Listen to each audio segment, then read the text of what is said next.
And this federal infusion into our ferry system is going to help tremendously. And again, we'll get into the details here in a moment. But again, I want to thank the senators. I want to thank the congressmen, Department of Transportation, President Trump, and anybody and everybody that was involved in sending these resources our way.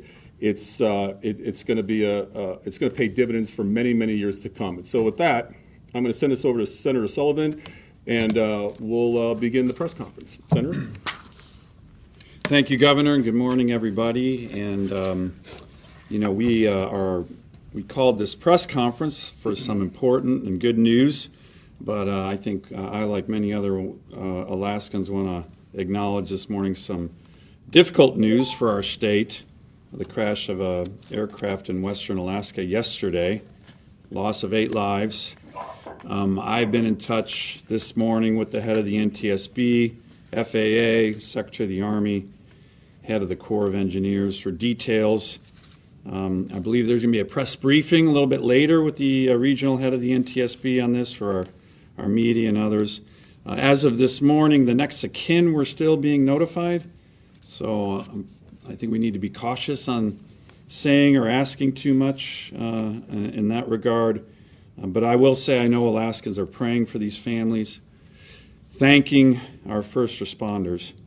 This press conference is about the need for ferry infrastructure and operations in Southeast, something we are all focused on and something our state seriously needs. We also seriously need more aviation infrastructure throughout our state to make flying safer.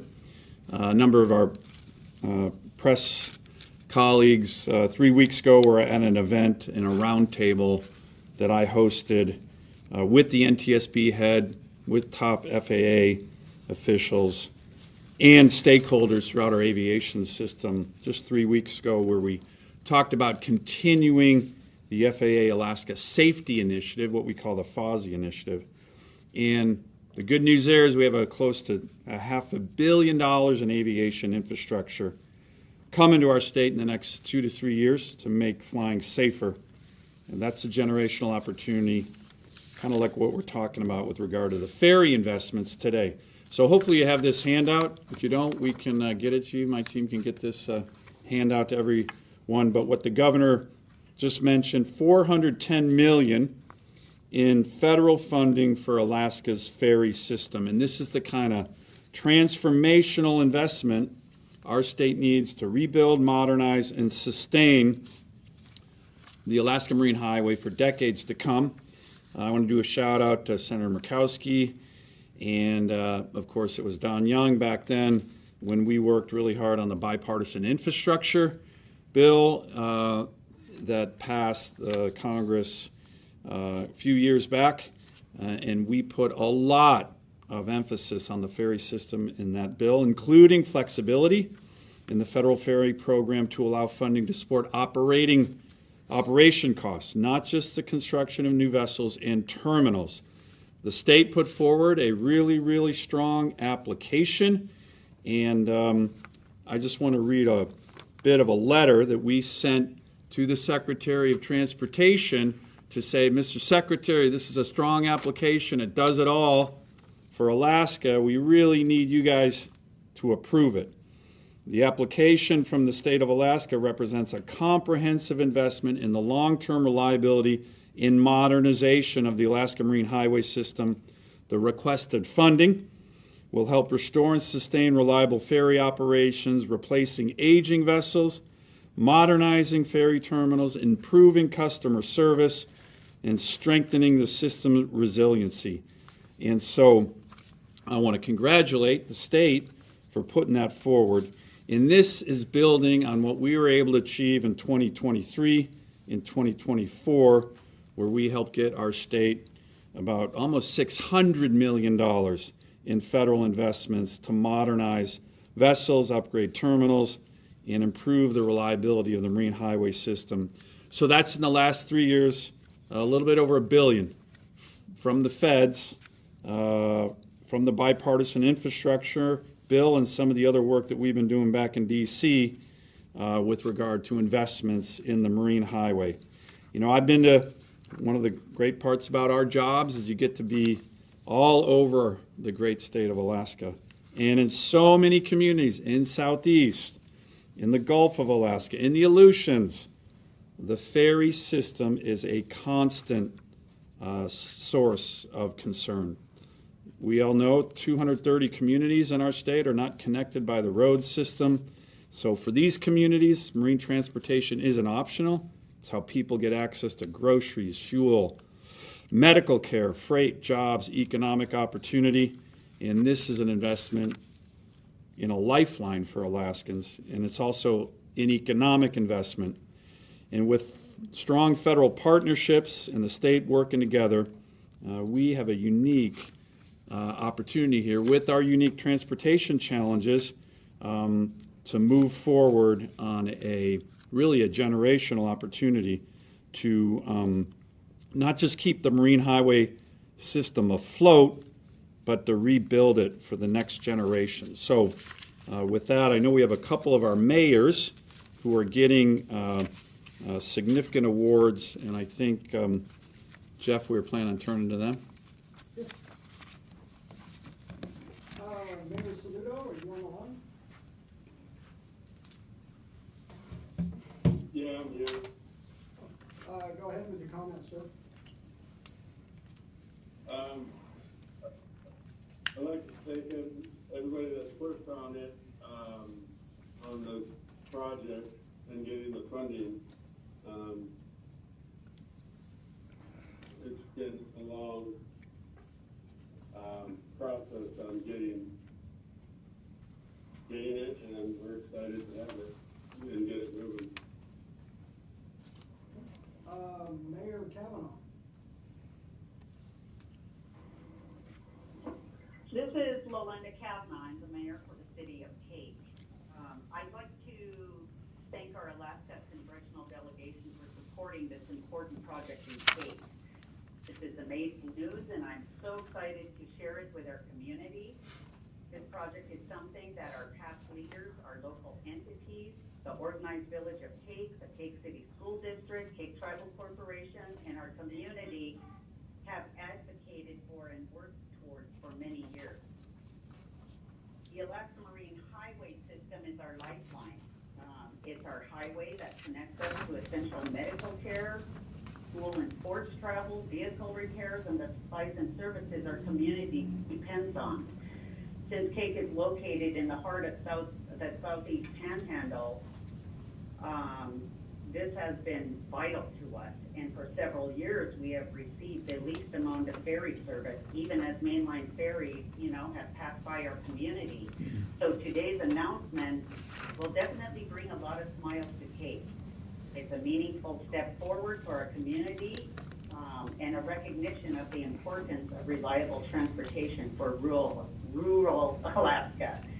Thank you once again to Senator Sullivan and to our entire Alaska Congressional delegation for your support, for listening to our needs and concerns, and for advocating on behalf of communities like Cape. We are truly grateful, and thank you once again.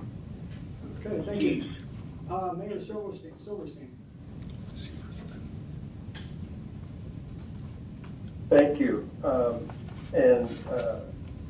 Thank you to the senators, representatives, executive branch, state government, and legislature for, investing in improving the access to remote communities and supporting the infrastructure, our economy.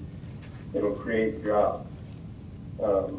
Thank you to the Secretary of Transportation, and thank you to our executive branch and our governor for submitting such a great case why this type of investment is so important in Alaska. And we certainly appreciate the ongoing work of all of our community mayors in regards to advocating and the support we get out of our federal delegation. So again, thank you so much. This is great news. We've had a great time. Thank you. Senator. Well, good morning, everyone that is here, as well as those of you that are online.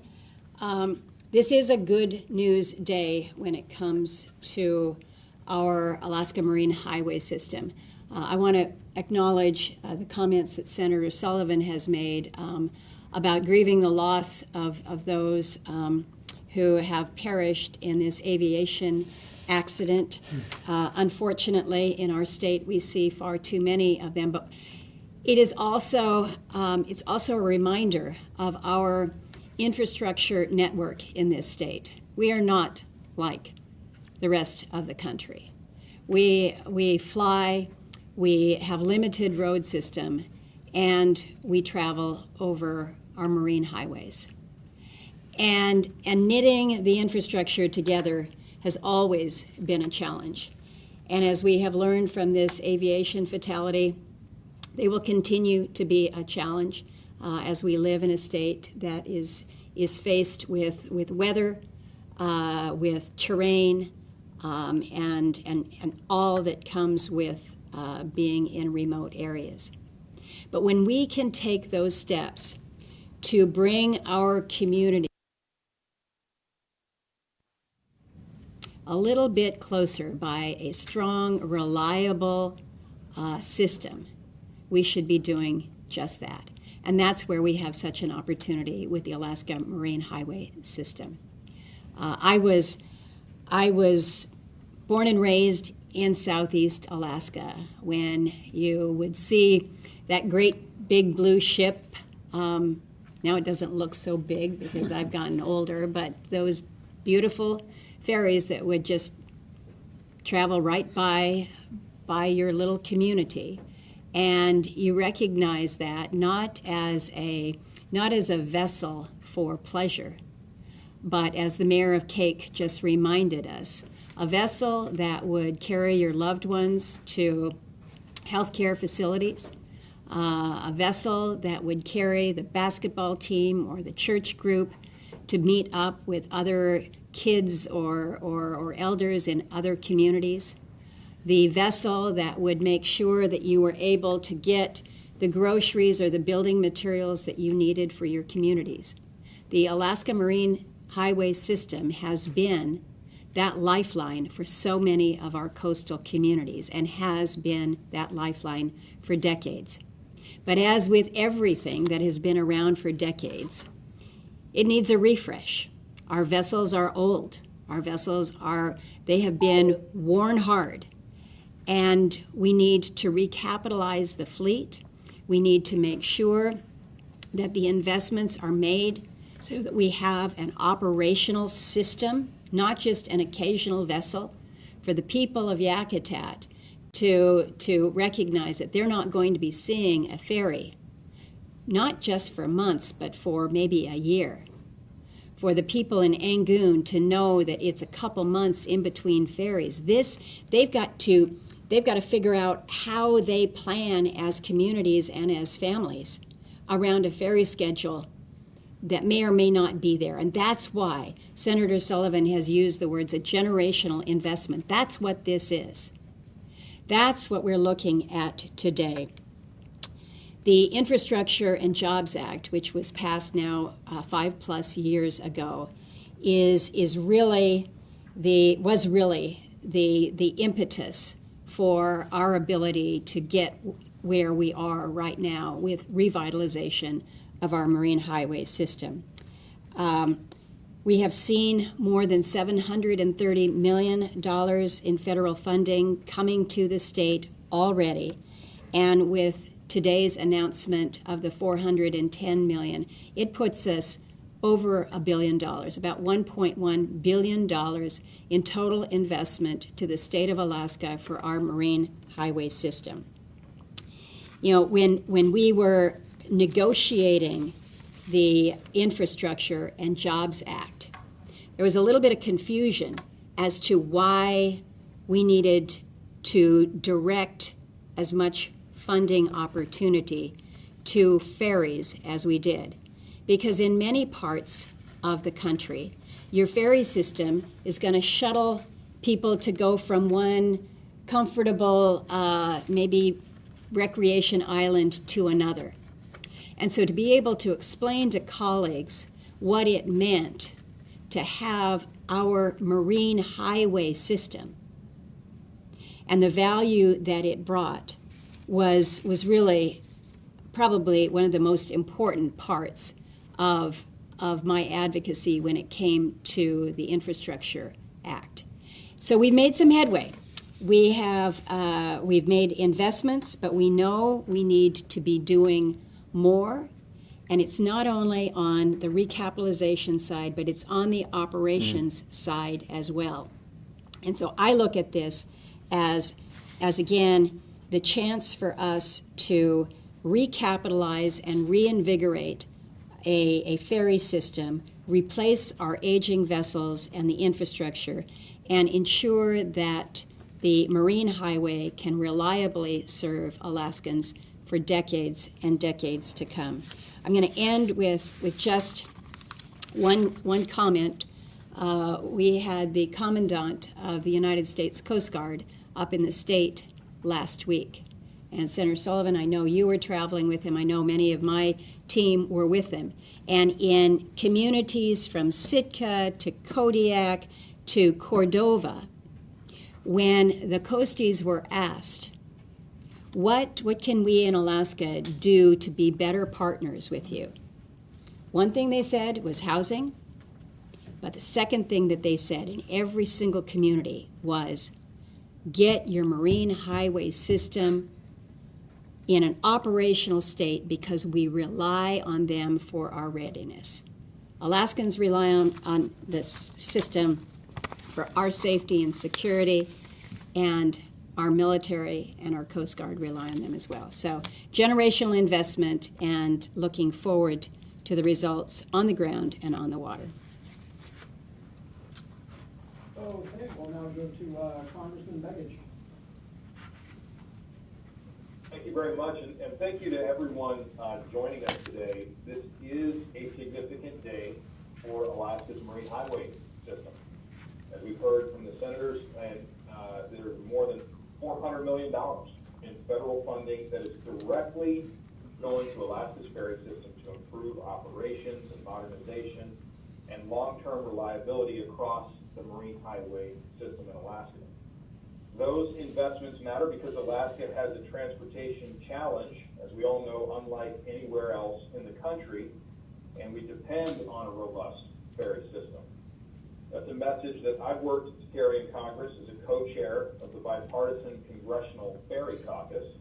I'm also a co-lead of the Bipartisan Ferries Act, legislation that would strengthen the Rural Ferry Grant Program that is delivering the investments that we're announcing today and provide greater long-term certainty for communities that rely on these programs. I've also advocated for Alaska's ferries directly through the House Surface Transportation Reauthorization process, including amendments aimed at strengthening federal ferry funding and increasing the grant funding apportioned to individual states. These efforts are about making sure federal transportation policy recognizes ferries for what they are, essential infrastructure. I want to thank Senator Murkowski, Senator Sullivan, Governor Dunleavy and his team, Commissioner Anderson and Alaska DOT, and our partners at the U.S. Department of Transportation and Federal Transit Administration for their work. Now we need to make sure that these dollars translate into reliable vessels, dependable schedules, modern infrastructure, and better service for Alaskans. Thank you, and with that, I will turn it over to Undersecretary McCormick. And thank you for that introduction, Congressman. Good morning, everyone, and thank you to Governor Dunleavy and the entire Alaska delegation for having me. I would also like to extend my condolences to the state of Alaska and the families of those killed in the tragic plane crash yesterday. The FAA has personnel en route and will investigate alongside the NTSB, who will lead the investigation. I'm grateful to be joining you all for today's announcement. At the Department of Transportation, we're all about keeping America moving. Whether that's in the air, on roads, rail, or water, we are being comprehensive in our efforts to do just that. And under Secretary Duffy, that means modernizing the infrastructure and vessels traversing the nation's waterways too. In Alaska, ferries transport nearly 200,000 people every year. They're essential to connecting communities all across the state, moving people and goods every day. Knowing how important ferry and maritime infrastructure is to Alaska, the Trump administration is making a massive federal investment right here. I'm proud to announce that $410 million, roughly 60% of the national budget for ferries, is coming straight to Alaska. Through the department's ferry grant programs, we're modernizing terminal infrastructure, replacing aging ferries, improving customer service. It's all very exciting that Alaska is leading the way in the use of these programs. I also want to take a moment to thank the Alaska state officials who have made these awards possible. It takes all of us working together, whether collaborating or holding each other accountable, in order to see projects through. Each one of the state leaders here today has been personally involved in making this opportunity happen. Governor Dunleavy came and visited me in D.C., putting Commissioner Anderson on speakerphone to talk about maritime infrastructure. That kind of personal engagement is critical to getting things done. And I cannot emphasize enough how important it is to have effective congressional representation to build these meaningful projects. Legislators are the connective tissue between the communities they serve, the Congress, which has the purse strings, and the executive branch, which has the expertise. As someone who had the majority of their career as staff on Capitol Hill, I can tell you it's very important. I want to personally thank Senator Sullivan and Murkowski, as well as Congressman Begich, for their leadership and partnership on these projects every step of the way. Senator Sullivan was the first person to flag to the department that federal assistance was needed for the Alaska Marine Highway System. I'm proud that the department is able to make good on that request here today.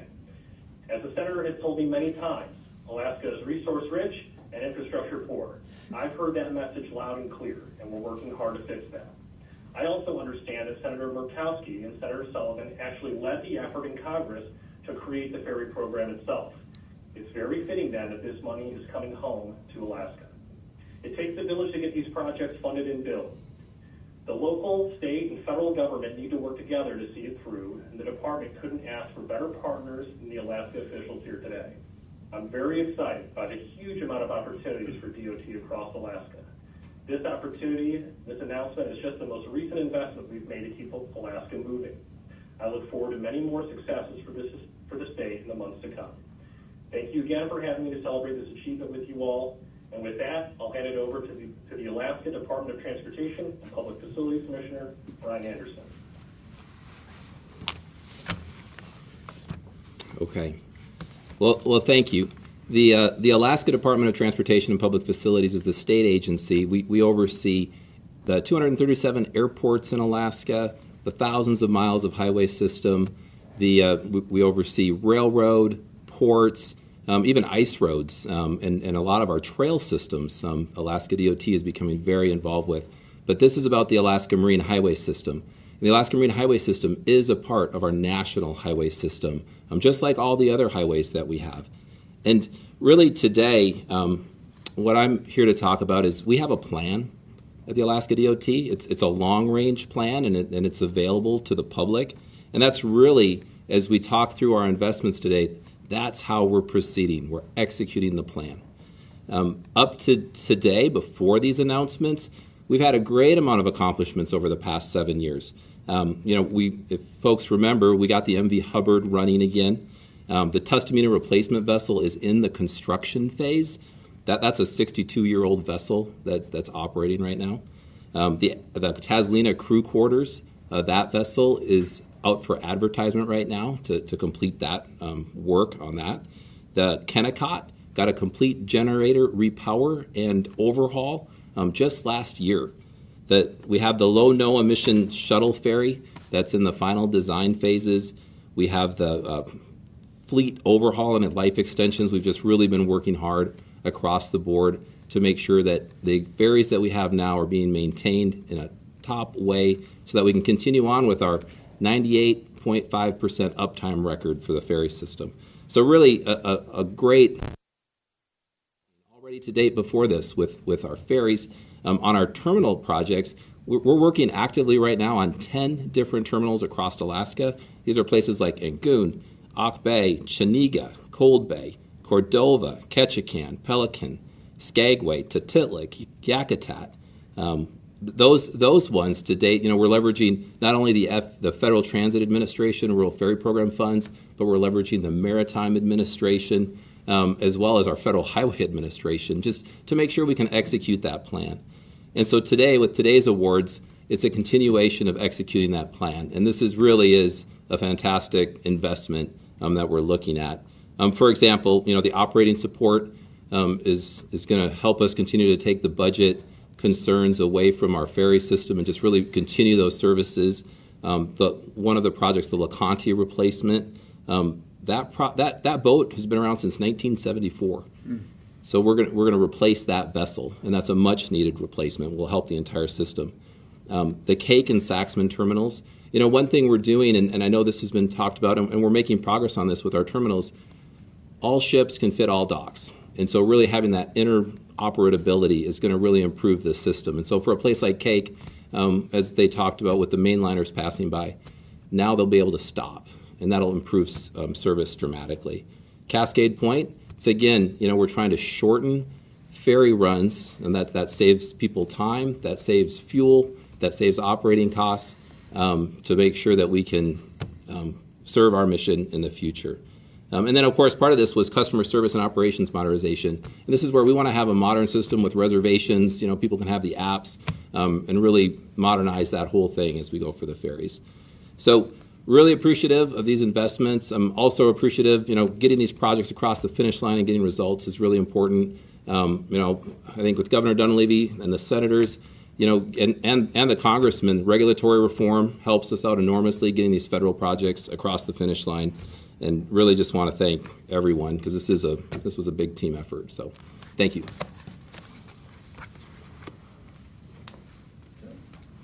All right, we're going to go to questions now. We'll start with questions from reporters on the teleconference line. Our first question is from James Brooks with the Alaska Beacon. James, your question, please.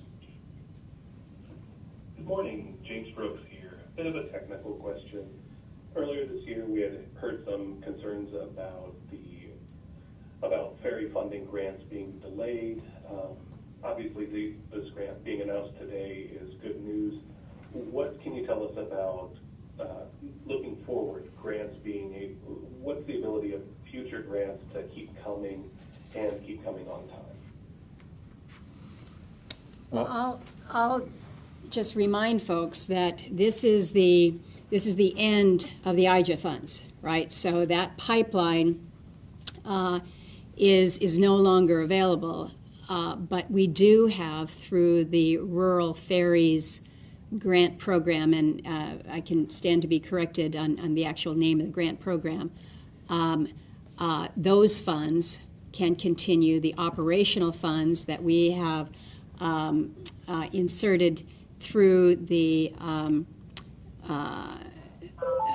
process to allow for federal highway funds to be used for operational, those will continue.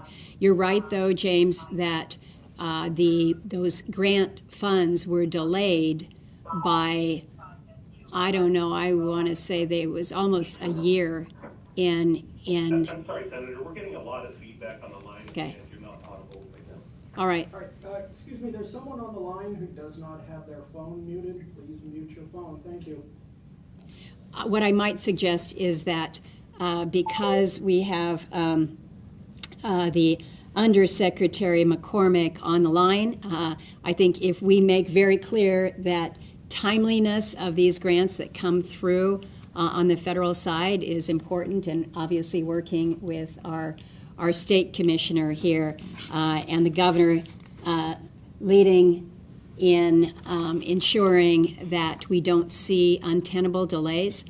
Once again, it's everybody working together, but I think we're beyond that really bad logjam that we were facing about a year ago. Yeah, and James, I might add, so the bipartisan infrastructure, that was 5-year funding, but this is a lot more than that, right? This is FTA funding, and then we are working right now on the Environment and Public Works Committee, the next 5-year highway bill, and so that's going to have funding. That'll pass by the end of this year for sure, in addition to the WERDA bill, which is the Ports and Infrastructure bill, which just came out of the EPW committee. I sit on that committee. Those are the two big bills for infrastructure that we're working on right now in Congress. I'm very confident both of those will be passed and signed into law by the end of the year. And then we're going to keep doing what we do. A big part of our job is to bring up the federal officials to see Alaska. So Commissioner Anderson just mentioned the MIRAD administrator, the Federal Highway Administrator. Well, we just had those two guys up here in the last 3 weeks seeing our state. And, of course, Secretary Duffy's been up here and others. So I think when we bring up these federal officials, they see the unique challenges that we have. They understand why we're writing legislation that seems very Alaska-specific. We'll get the funding. And, you know, as Senator Murkowski just mentioned, $1.1 billion through FTA, through the bipartisan infrastructure bill and other funding sources is a historic investment, and we'll keep pressing it, but we'll make sure the funds get out the door fast. Okay, and our next question is from Mark Sabatini with the Juneau Independent. Mark, your question, please. Thanks. This is primarily for Senator Murkowski. Others can certainly weigh in if they want to. My understanding is this sounds like it's this is not new money. This is the $410 million that is available from, these are the FY26 ferry grants that were delayed for many months and now appear to be finally being awarded. But the question I have for Senator Murkowski about that is, if this is indeed the year 5 of these 5-year funds, you told Southeast Conference in February, and you've made similar comments, that the Dunleavy administration's all but ignored the opportunity to save our marine transportation system with these funds. So I want to ask, why do you believe anything is going to be different with these funds? And again, the question I guess I might ask the group is, if these are the long-delayed FY26 ferry grants, why is this being announced in the context of this now? Is this is some new big thing? Well, Mark, until you got the money, you got nothing, right? We passed the IJA bill, as we mentioned, 5 years ago. We saw $610 million come to the state. I think Commissioner Anderson detailed how the state has made investment in certain areas with several of the ships, as well as the work that is being done to help modernize. But as I mentioned, and as we all know, we have an aged system. We have infrastructure that we have continued to use for as long as we can possibly use them safely, and they're getting tapped out. So the infusion of dollars is necessary. This additional 410, and you're correct, this is part of the grants that we were anticipating. But I think it was the Assistant Secretary or the Undersecretary that mentioned that Alaska is getting some 60% of those rural ferry funds that go to the entire country. So we got to be competitive. We have been, and I think you saw that with the application that the state submitted, and then the advocacy from the Dunleavy administration, from the delegation, working with the administration. So, but until you have it, you don't have it, and that's where we were sitting last year, right? That's why there was a great deal of anxiety about whether or not we would be able to count on the grants coming forward at all. So you asked a fair question, and my response to you is, don't count your chickens until you see the money. That's till they hatch or whatever. I think now we're going to have some chickens hatching and our ability to move forward. So that's the answer to that question. Governor, you might want to. Well, I think Mark must have come in late on the press conference, because the commissioner just highlighted literally billions of dollars worth of work being done on the ferry system. Everything from ports to ships to schedules to quarters, you name it. And so essentially, with the assistance of this money as well, it's been getting an overhaul and will continue to get an overhaul. But again, if any of the reporters, including Mark, want to get some detailed factual information, they can get a hold of the commissioner, and he'll be more than happy to highlight the multitude of things that are being done in conjunction with our federal delegation and the administration in Washington. And I'll just add, you know, we're we're always, I quoted, we're always, Senator Murkowski. He doesn't. well, Mark, we're, hang on a second, Senator Sullivan is speaking, thank you. look, Mark, I'm always one who's advocating for. I'm glad the undersecretary mentioned what I say very frequently. Resource-rich, infrastructure-poor. Your delegation is always pushing for more infrastructure dollars across the board.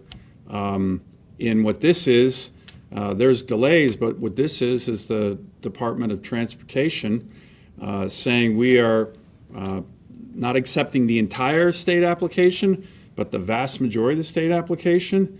And that's the announcement today, and I think it's great. I think the state put forward a good application. By the way, one element of that we worked hard on in Congress that didn't exist previously is this ability to actually have federal dollars that go to operational funding, right? It's $161 million in this grant that will go to operations and maintenance, and I think that's going to be very helpful because as communities are looking at delays, and Senator Murkowski mentioned delays or big gaps in ferry operations in different communities, having a very significant chunk of operation funding for the next 2 years, I believe this is covering, at $161 million is important, and it was something we worked on to make sure from the federal government's perspective, federal agencies were allowed to provide that kind of funding to Alaska, and now they're doing it. And I think that's really important.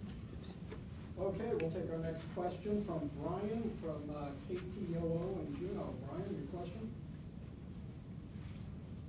Hi, so I was curious, so I know that there's the federal plans to be building more things in the United States, and I'm curious if there's plans to have any of these replacement vessels that are planned built in Alaska, because I'm sure you all know that having infrastructure built in Alaska by Alaskans is an important part of continuing the economy to grow and keeping money bouncing around within the state rather than sending it off to Louisiana or Texas. I was wondering if there's a plan for having more of this money to stay in Alaska and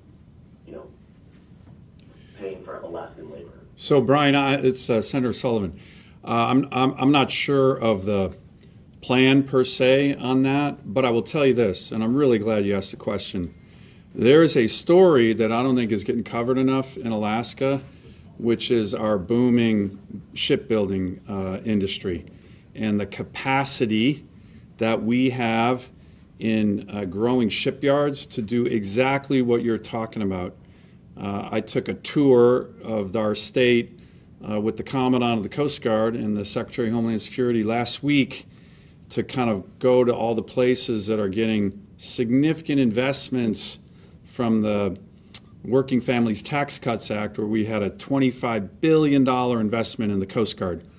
Our state's going to get a ton of that money with new cutters and new icebreakers in the home porting of those ships in different communities in Alaska.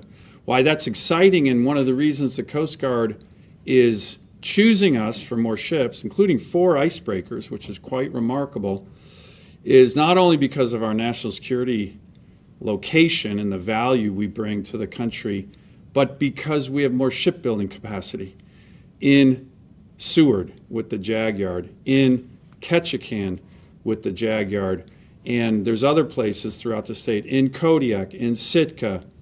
And so as we are expanding that capacity, the Coast Guard is looking to say, hey, we don't have to send big cutters, icebreakers including, down to lower 48 to get their heavy maintenance done. We can do it in Alaska. That saves the Coast Guard tens of millions of dollars. So I think we are growing the capacity to do exactly what you're talking about with building ships. And those two yards, to me, are great prospects. Do you want to just mention a couple of words? Thank you, Senator. I was hoping if DOT Commissioner Ryan Anderson could also answer.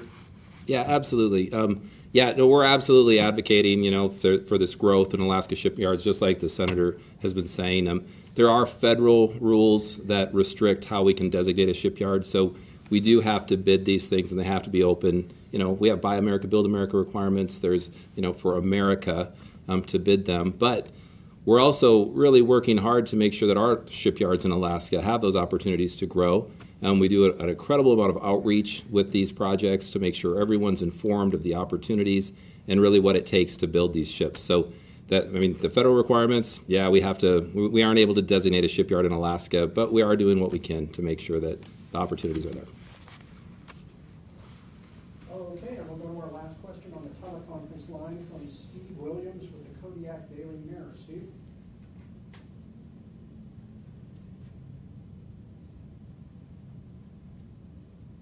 Steve, are you there?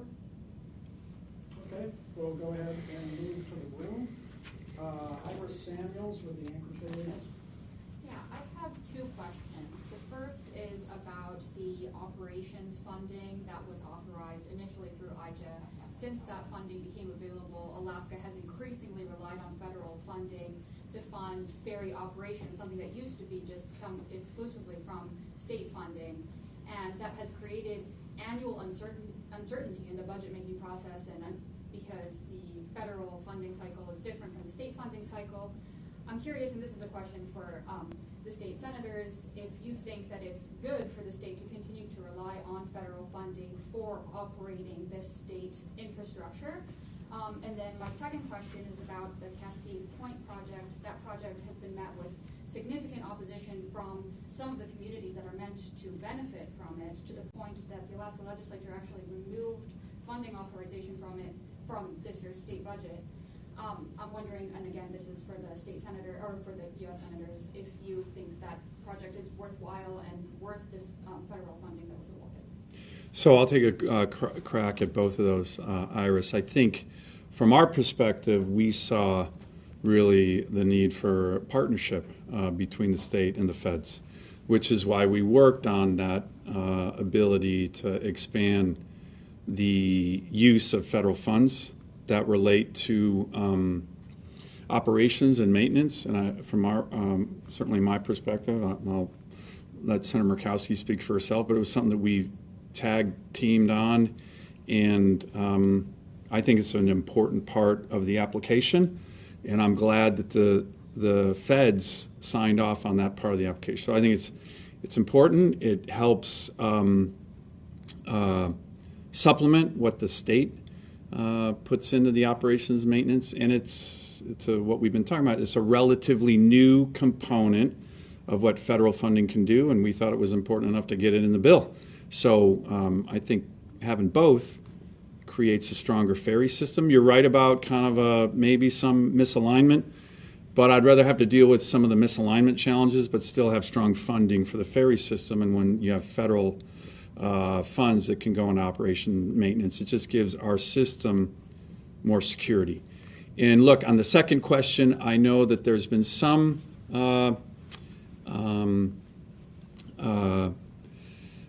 dispute on that project you mentioned. What we did in this is we pretty much followed the lead of the state.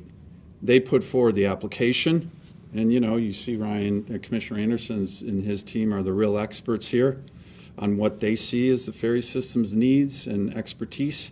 And when they put forward that application, we kicked into gear saying, hey, we are trying to get the federal government to approve as much of that application as possible, given that's what came from the state. And we did that, in advocacy, which is what we typically do with federal agencies. So when the state put forward that application, to me, that was my signal, certainly, to go advocate for what the state put forward. So to both of your questions on the operational funding side, excuse me,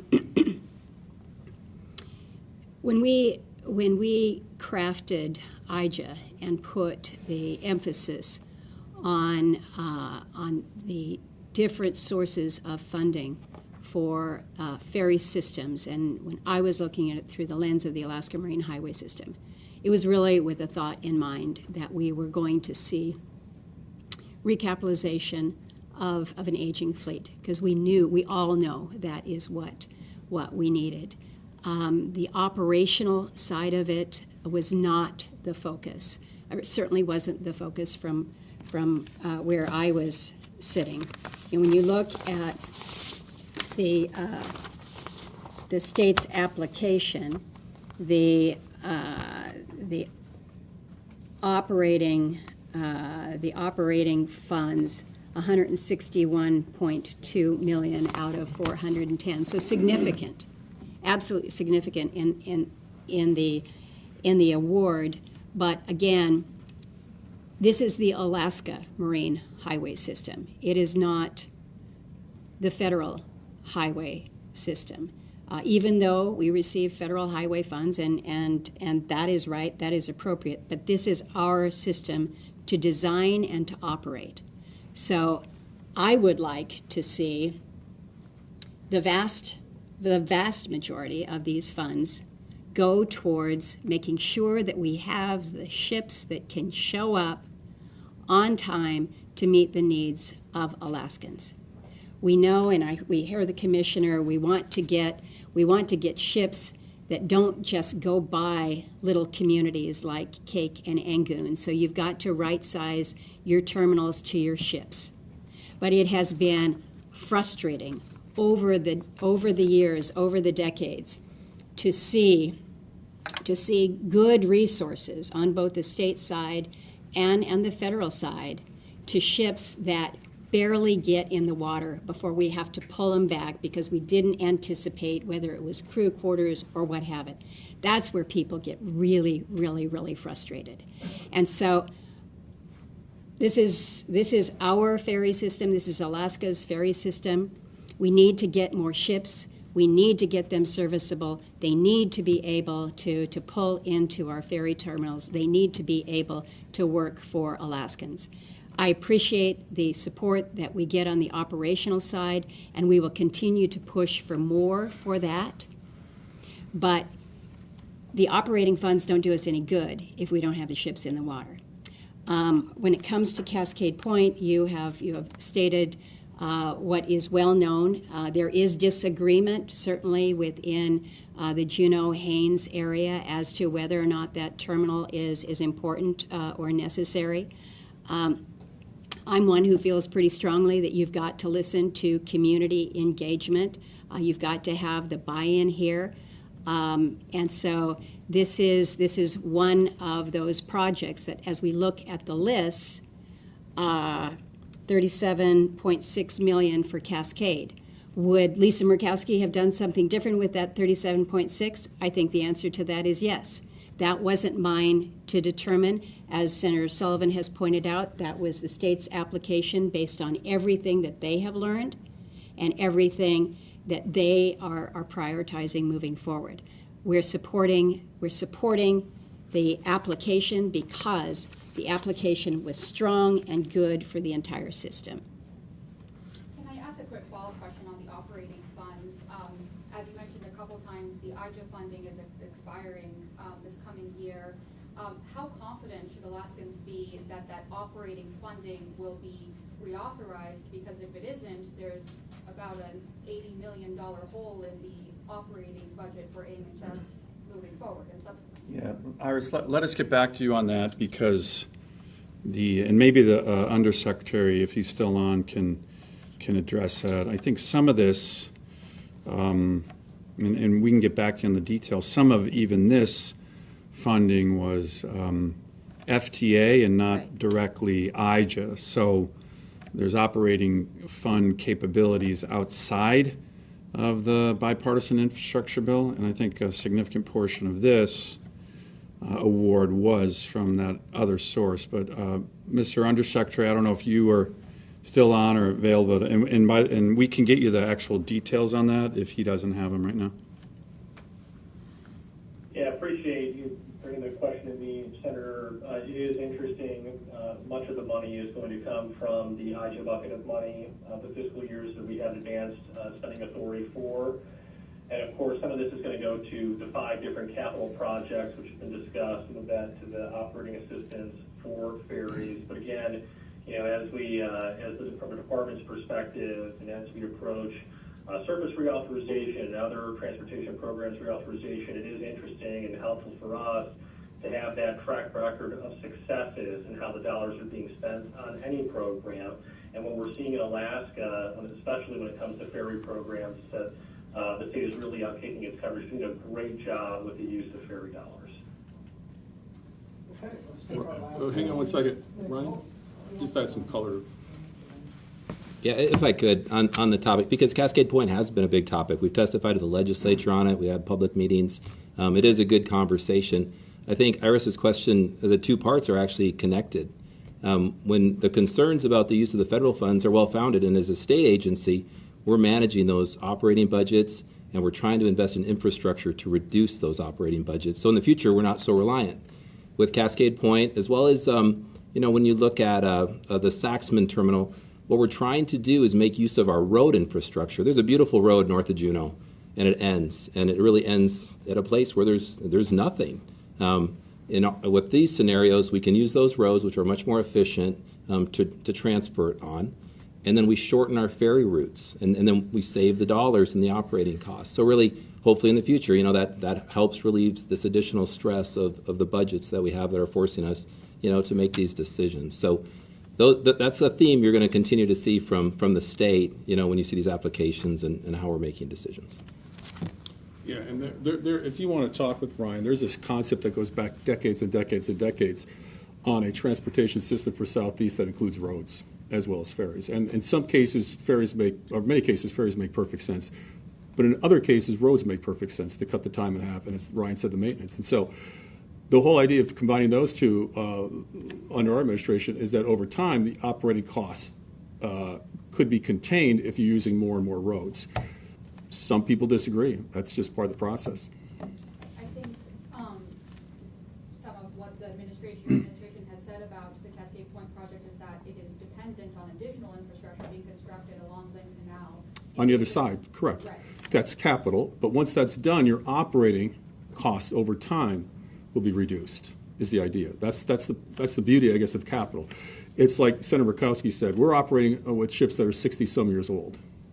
They break down all the time. They're just way past their life, right? We inherited that, not blaming anyone. That's just part of being an administration.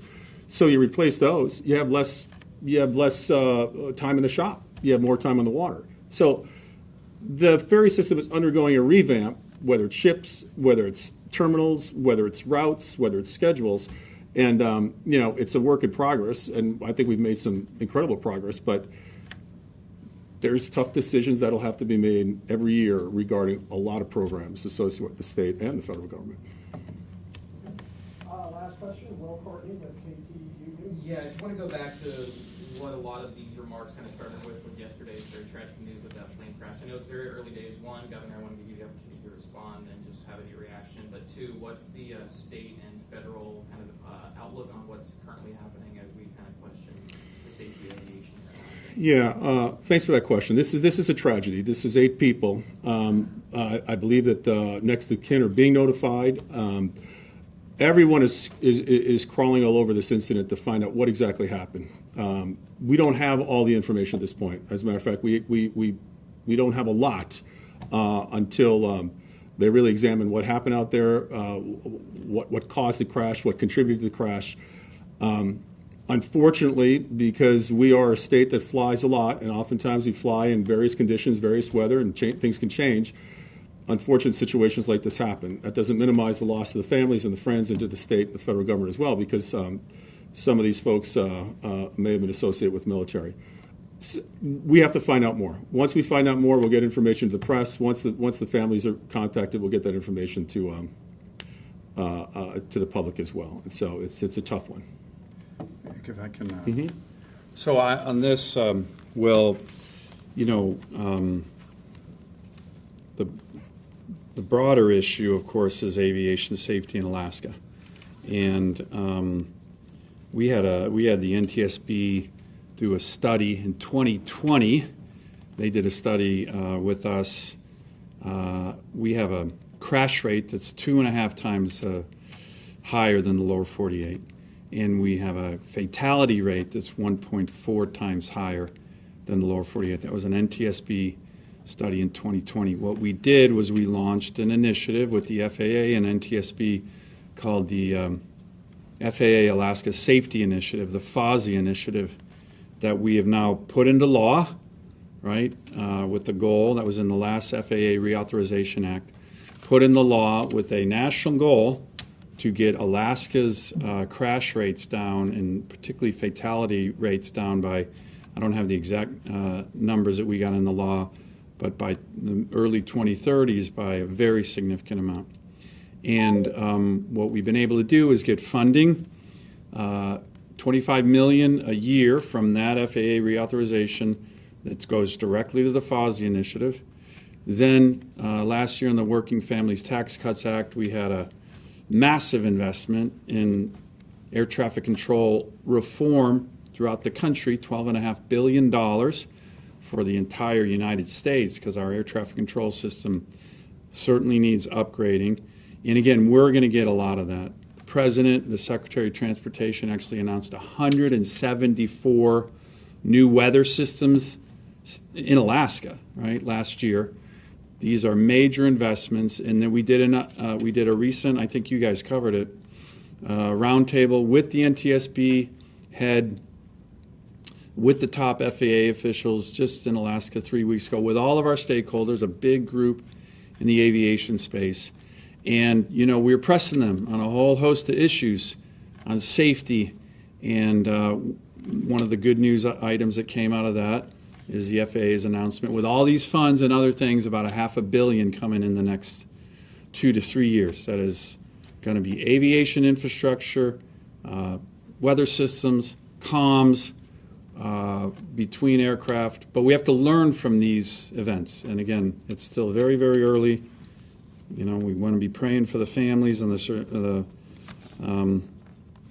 first responders, but this has been a huge priority of mine. I said on the Commerce Committee, because the typical lower 48 announcement, it said, well, it's really expensive to get you guys all this infrastructure. Well, too bad, right? We're Americans too, just like everybody else. So we're making good progress on it, but we got to learn. And what happened in this roundtable, just the other day, a lot of people were saying to the FAA, hey, we have these weather systems out. They've been out for like 5 months. Okay, one of the things that came out of that was like a hotline that we can go directly to senior people at the FAA saying, we have these weather systems are out in different parts of the state. You guys have taken 6 months because you have a part that's missing. And oh, by the way, you have to fly up an FAA person to go fix the system. These are all kind of bureaucratic red tape things that slow down delivery, and they don't make us safer. So we're focused on it. The funding's coming, just like it is for the ferry, but this is a reminder of just, how dangerous it can be. But we're going to continue the trend on aviation safety infrastructure throughout, and it's been a huge focus of mine. Can I ask about the Prince Rupert connection?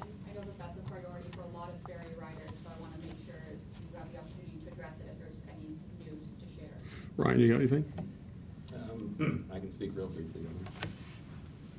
And then we're going to wrap it up. People have to go places.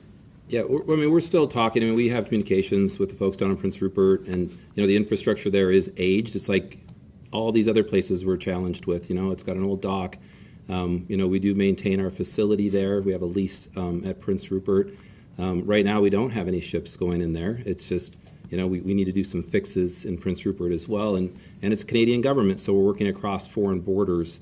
When we have funds that require things like Buy America, Build America. So there's a lot of complications. We haven't given up on Prince Rupert. We recognize there's been a lot of discussion and the value there. It's got those challenges that we'll have to tackle. And Commissioner, can you give us an update on the testimony as well? So I want to thank everyone for being at this press conference. I really want to thank the federal delegation for the work they've done. This is Josiah Pike with Alaska's News Source.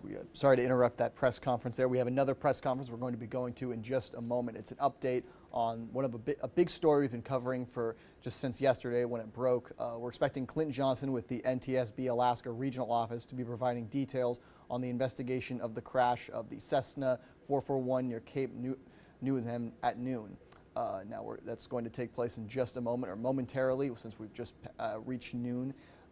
Now we have some of the details on the crash. We're waiting now just to be let into the meeting, and then we will, once that is taking place, we will begin our coverage of this broadcast, of this press conference from Clint Johnson with the NTSB, bringing us the latest details on this crash that took place yesterday, just past noon.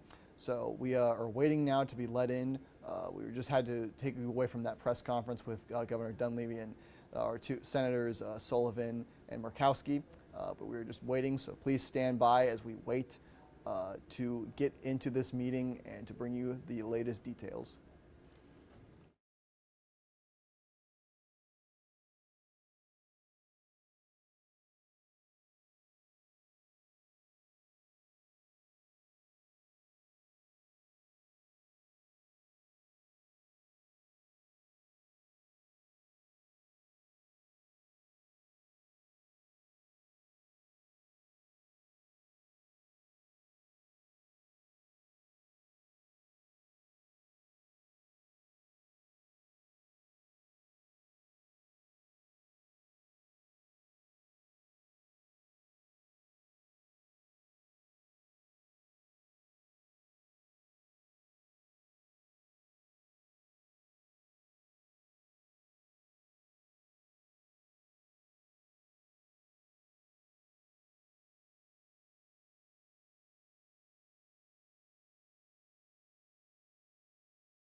Thank you for joining us, everyone. We'll get started in just a moment. We are here now at the press conference with Clint Johnson of the NTSB to bring the latest updates on the crash yesterday that took place in western Alaska of a Cessna 441 near Cape Newenham, just about 450 miles west of Anchorage. We will be waiting now for the meeting to officially start with the details to be given. Here is Clint Johnson with the NTSB to bring us the latest.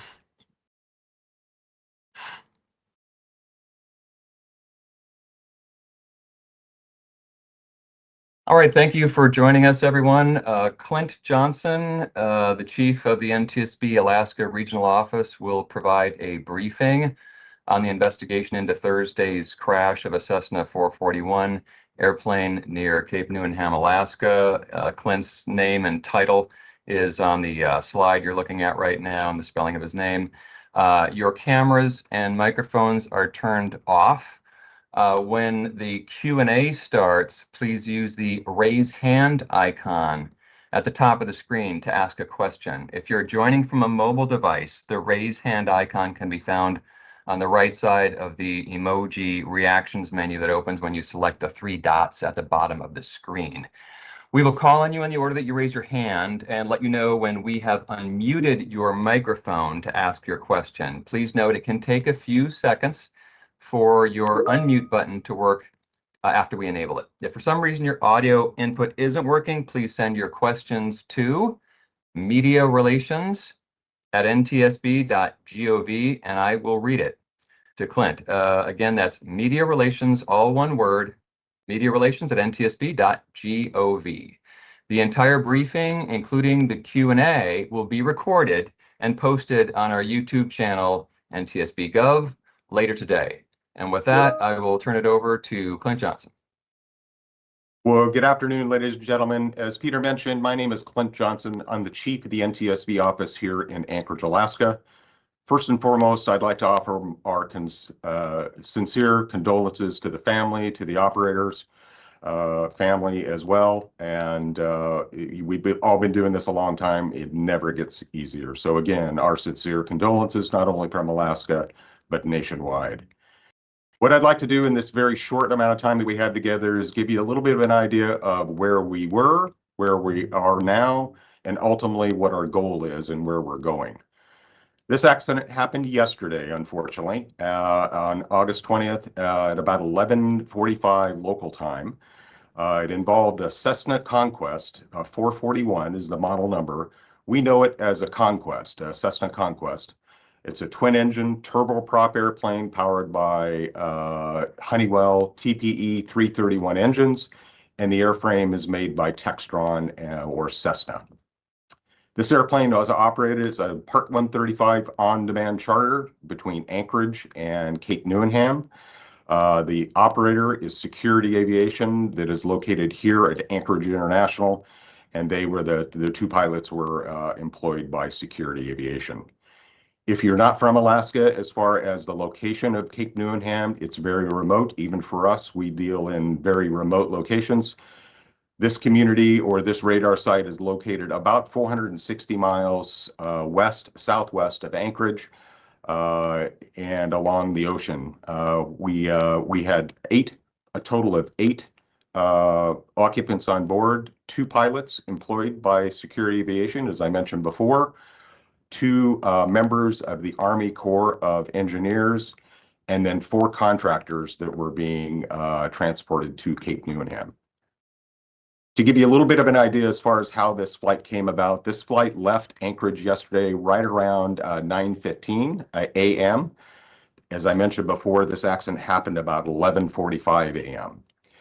What we understand from reviewing very preliminary data as far as air traffic control and also ADS-B and radar data is this accident happened after one missed approach. And what I mean by missed approach is this airplane was operating in IFR, or instrument meteorological conditions, which means the pilot, or the pilots in this case, were navigating solely by instruments. Weather conditions would not allow them to actually visually see the ground. What we understand is after the second missed approach, Anchorage Center lost contact with the airplane, and then a search began shortly after that. And shortly after that is when the NTSB was initially notified that there was what we refer to as an all-not, which is a missing airplane, and we began monitoring the situation. Where we are right now is the NTSB has actually launched a 6-member team to Anchorage here. That team is going to be led by Eric Gutierrez. He is a senior air safety investigator out of our WPR office, Western Pacific, which is located in Seattle. He's going to have 6 team members that's going to be joining him. They're en route to Anchorage here right now. Those various teams that we're going to be dealing with is meteorology, weather, operations, airworthiness, and also air traffic control, ATC. Parties to the investigation will be Cessna or Textron in this case. They're the airframe manufacturer. We'll be relying on them as far as their technical expertise as far as the airplane goes. Same thing goes for Honeywell, the engine manufacturer, which is, like I said before, this airplane is outfitted with turboprop TPE Honeywell engines. Security Aviation will also likely be a party to the investigation, as well as the FAA. And we do understand now that the FAA is also launching one of their investigators from Washington, D.C. to join the group. Give you a little bit of an idea as far as the turn of events that happened yesterday. As I mentioned before, this accident happened about 11:45. The weather was down at the time, so searchers had a little bit of a hard time finding the wreckage. Late in the afternoon, they notified us that the wreckage was located. There was unfortunately a post-crash fire, and the wreckage was found in an area of rising terrain about a third or a quarter of a mile to the west of runway 15, the runway, the arrival runway that they were headed to. My understanding is that the wreckage was highly fragmented as well. So now we move into a recovery effort as far as the wreckage recovery portion goes. But again, as I mentioned before, our main focus right now is to be able to get our team out to Cape Newenham and begin our on-site investigation. And with that, Peter, I'll turn it back over to you for questions. Thanks, Clint. Once again, your cameras and microphones are turned off. When the Q&A starts, they're just going to need you to raise your hand, and then we'll call on you in the order in which your hand was raised. If you're joining from a mobile device, the raise hand icon can be found on the right side of the emoji reactions menu that open when you select the 3 dots at the bottom of the screen. Keep in mind when we unmute your microphone, it can take a few seconds for your unmute button to work after we enable it. If for some reason your audio input isn't working, please send questions to mediarelations@ntsb.gov, media relations, one word, at ntsb.gov, and I will read it. Before you ask your question, please please provide your name and affiliation. We'll switch over to questions now. If you have questions, please raise your hand. Okay.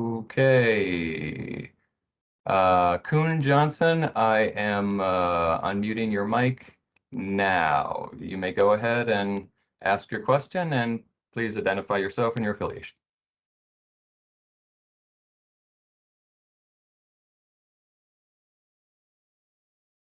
Okay, how about now? Can you hear me? We can hear you. Okay, great. Thank you. Yeah, Johnson Kuhn, Alaska's news source. I was just curious if the Cape Newenham military facilities radar captured the plane's final flight path, and when NTSB sort of anticipates securing that data. And then if I can ask a quick follow-up also, just if you sort of have an anticipated timeline for releasing the names of the victims. So yes, to answer your question there, Johnson, yes, as far as radar data, the local radar area or environment, the radar at Cape Newenham did capture the accident. We have very good radar archive data to be able to go back to. We're in the process of gathering that information. We have preliminary plot data that we've been using to start to tell the story here. But again, that ATC group, or that air traffic control group, is going to be the one that's going to be drilling down into the real details of that. As far as the release of names, NTSB does not release names. That is not our swim lane. So we probably look to either the Army in this case or to the state troopers, but NTSB does not release names of victims. And Alina Naden, go ahead and unmute, identify yourself and your affiliate, and proceed with your question. Hi, yes, my name is Alona Naiden, and I'm with Alaska Public Media and KNBA. And I was wondering, was the weather unexpected when the flight departed? So part of a pre-flight plan is obviously the crew is going to be checking weather, and typically there's an electronic road that we can follow to be able to see exactly what they were received. Keep in mind, when they arrive over site, they're going to be talking to Anchorage Center. They're going to be relaying back and forth as far as weather conditions. But again, probably the best way to answer your question is that is exactly what the air traffic control group is going to be looking at. What data did the flight crew have when they started this approach? What data did they have when they left? So we're going to be looking very closely at that, but it's way too early to draw any conclusions at this point. Zaz Hollander from the Anchorage Daily News, you have been unmuted. Go ahead and unmute yourself and ask the question.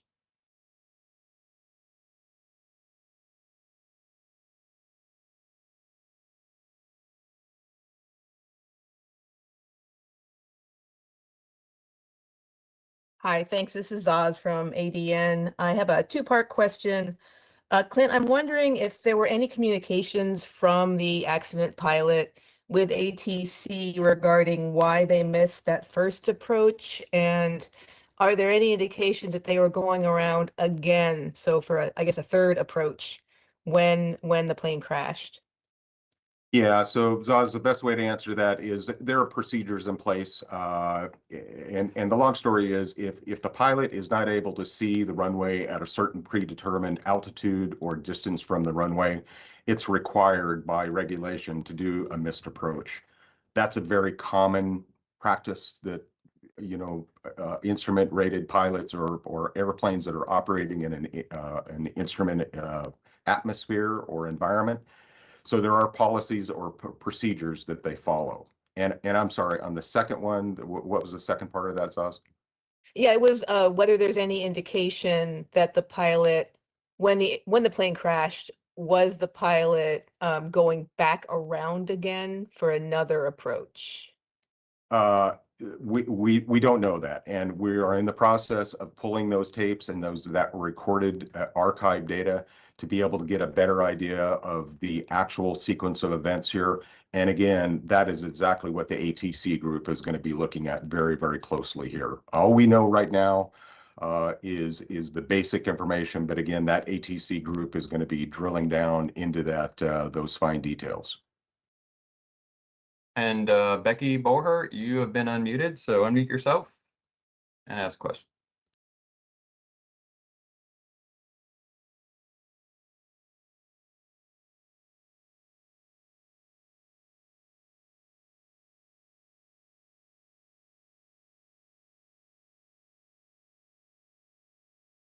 I know there's a bit of a delay. Becky, are you having a little technical challenge there? You are definitely unmuted on my end. All right. While Becky tries to get some audio there, I'm going to go to Allison Verspriel. Let me unmute you, Allison, from Bloomberg. You're unmuted, so you may proceed. Hi, I just wanted to clarify. So you said that the plane crashed, was it after 2 missed approaches at the airport or just 1? I just wanted to clarify how many. So we understand that they attempted one approach that ended in a missed approach. The accident happened on the second attempt. Got it. Okay, thank you. Just going back to Becky, do you have, is your mic working yet? Not yet, apparently. Okay, so KYUK, you have been unmuted. Please unmute yourself and you can go ahead with your question.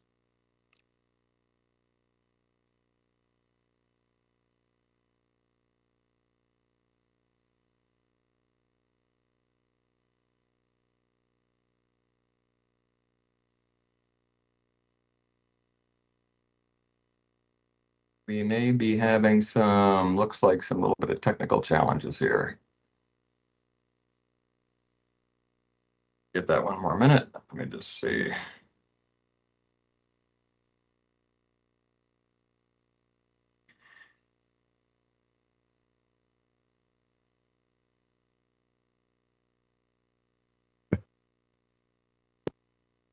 Okay, I do have the question that was emailed from Becky. Clint, and Becky is from Associated Press, Juneau. Can you clarify the type of terrain? So the airport, runway 15, is surrounded by rising terrain, basically at the departure end as well, and on both sides. And hopefully that answers your question there. And Alina Ciro, I hope I'm saying this correctly, from the New York Times. The question is, what were the weather conditions at the time? So again, that is what that weather group is going to be looking at. It's very dynamic in this area, as you could well imagine, with where it's located. Again, that is what the weather group is going to be looking very, very closely at. But more importantly, probably what was relayed to the pilots, and did that play part in the accident?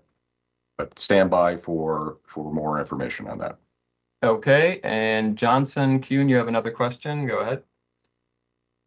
Clint, are you able to talk up to the specific logistical challenges you might be facing in recovering wreckage from this, steep restricted military site? Yeah, so obviously getting there is going to be challenge number one. We're probably going to end up having to charter an airplane down there ourselves. That's easily overcome, no problem there. But we do understand that the wreckage is in an area of steep mountainous terrain. Again, a ways from the airport, about a quarter of a mile from the airport. So again, as I mentioned before, this is going to be a helicopter recovery. So we're going to have to work with the recovery crews, wreckage recovery crews, to be able to get a helicopter all the way down there, get the wreckage back to Cape Newenham, and then probably fly it back with a larger cargo airplane. That's very standard for us up here. That's standard operating procedures. That is nothing out of the norm. But again, the location and the terrain obviously is going to be a bit of a challenge for us. And from KYUK by email, Evan Erickson, is this the first fatal crash related to operation of these sites or in this area, or is it similar to any other crashes? I would have to do a little bit of research on that one, and we can get back to you, circle back to you later on there. I'd have to do a little bit of research, and I don't want to speculate on that. Okay, very good. And let me see if there's any more questions. Stand by. And it looks like that's the last question we have. So this will conclude today's media briefing. NTSB Media Relations can be reached at mediarelations@ntsb.gov. And as I mentioned earlier, this briefing will be available on our YouTube channel, NTSB Gov, in about an hour, and we'll tweet a link out to it to the briefing when it's ready, and that tweet will come from our X feed at NTSB_newsroom. Thank you for your participation. You were just hearing from Clint Johnson with the NTSB about the recent plane crash that just took place yesterday, the Cessna 441 near Cape Newenham. We have some new details, a couple new details that were revealed in this press conference, just to go over them real quick. We know that now from Johnson that the plane left at around 9:15 a.m. from Ted Stevens Anchorage International Airport, and the crash took place, from what he said at one point in the press conference, a little after or around 11:45 a.m. Now the accident took place after there was one missed approach of the airport, and then after the second one, the Anchorage Center lost contact with the plane. Now, the NTSB announced through Clint Johnson that they'll be launching a 6-member team, which is en route now, that apparently includes a weather group that will examine the weather conditions during this incident. So we have the information on that. We also know that the main focus is to begin the on-site investigation. That's how Clint Johnson put it. The main focus right now from the NTSB is to begin the on-site investigation. Now, our Johnson Kuhn asked Clint Johnson about if the radar at Cape Newenham captured the flight path of the plane, with Clint Johnson did confirm. And also, Clint Johnson, when speaking about it, for those who weren't aware, did say that the airport is surrounded by raised terrain when asked about the terrain conditions around the airport. So that may provide some insight into the crash, or at least we can only speculate at this time. We won't be able to know until the investigation is concluded. But that is the information we have right now. Just to repeat once again, Clint Johnson with the NTSB Alaska Regional Office. We just heard from him for about 20 minutes, a little less than 20 minutes, providing the updates or the new information, or just giving through a general rundown of what we know right now about the crash of the Cessna 441 that took place near Cape Newenham yesterday, just before noon, according to the information provided by Clint Johnson. So that's what we have to share right now. We're going to stay updated on this story, because obviously this is not the end of what we will be hearing about it. So stay tuned to alaskasnewssource.com, as well as our streaming platforms, to get the latest on this story as we get it. Thank you again for tuning in to get what we have so far. We'll keep you updated on this story, and have a good rest of your day. Take care.